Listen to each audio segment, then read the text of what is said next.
Cave Run Lake Spillway. Crappie fishing. Flathead, maybe.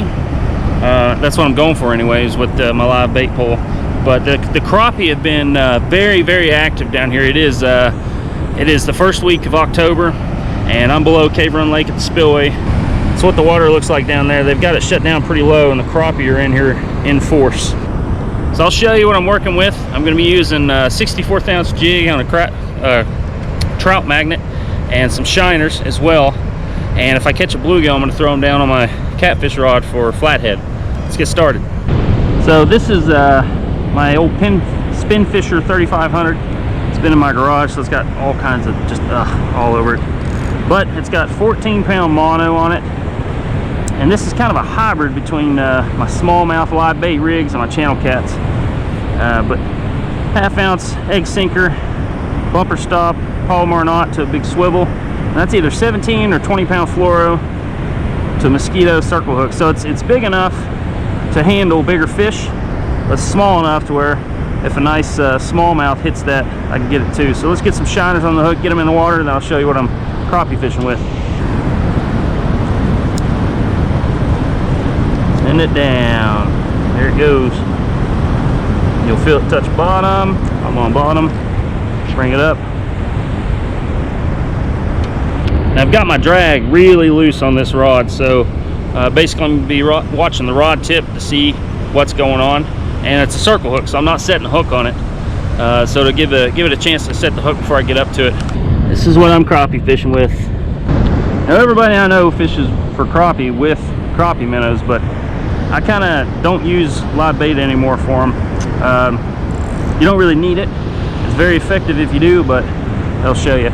So this is Stella 1000 size reel, St. Croix Legend, Legend Elite panfish, 5-pound braid. Then a uni to uni 10-pound fluoro on there. I would use lighter, but I couldn't find any lighter. So that's a 64th ounce head, trout magnet head with a little white trout magnet on there. So the benefit of using such a light jig head is it falls so slowly.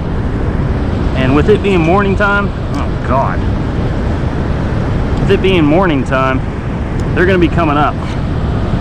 Cast it out, do a little bit of slack line, and you're literally just waiting for the thump. That's all you're doing.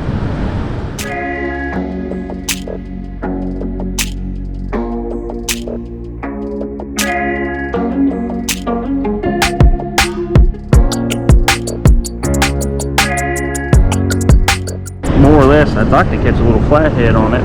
Yeah.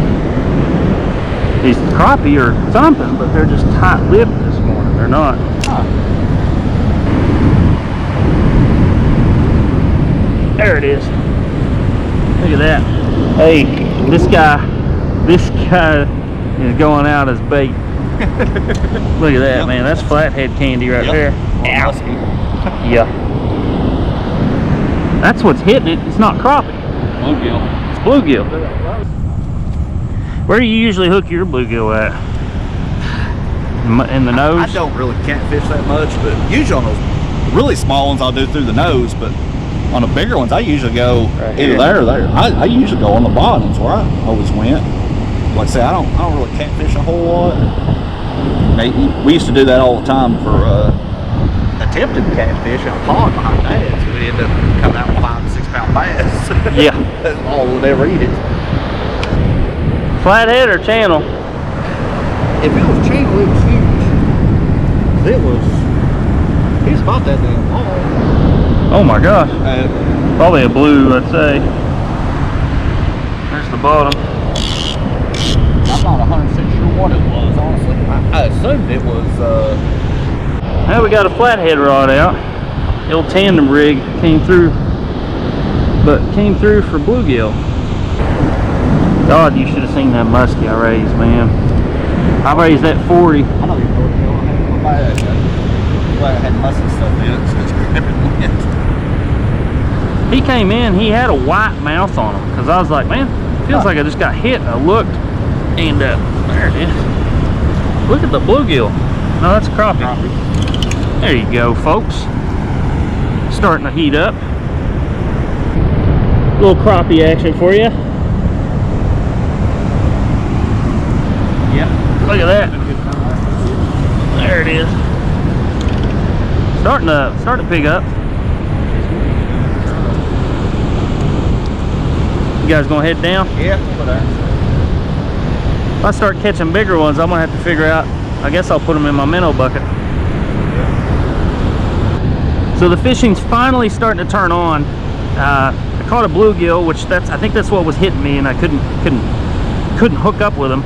But I got it out on my flathead rod over there. Still got a shiner out here on the little medium action rod. But this right here, when fishing gets tough, I usually run a little tandem rig. So I got the white one on the bottom and the kind of shad colored right there.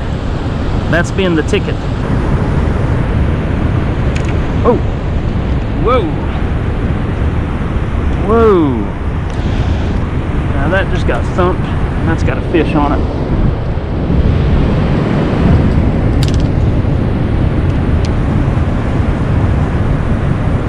There it goes. Something's on there.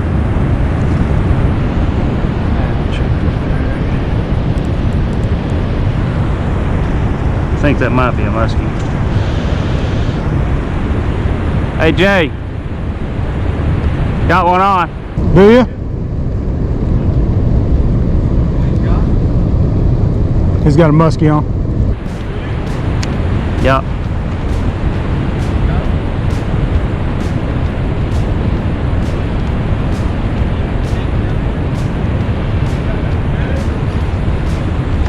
Fish on. Yeah. Is it a muskie? Yeah, it's a muskie.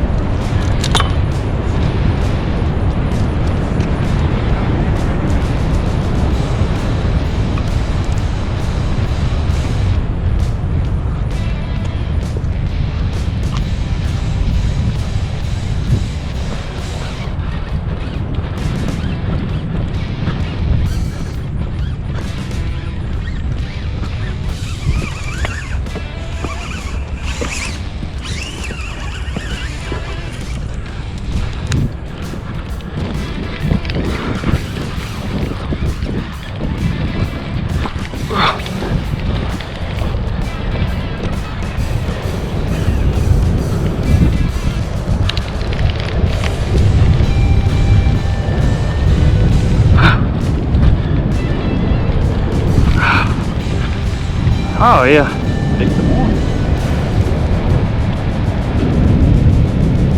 First fish on this rod, dude.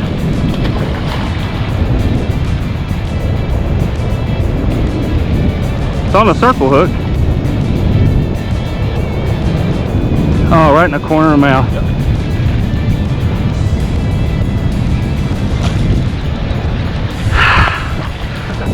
Great job. Great job, great net job. Hooked in the corner of the mouth. Great fish. Muskie in the net. First time in I think 7 months, Adam. Hook out.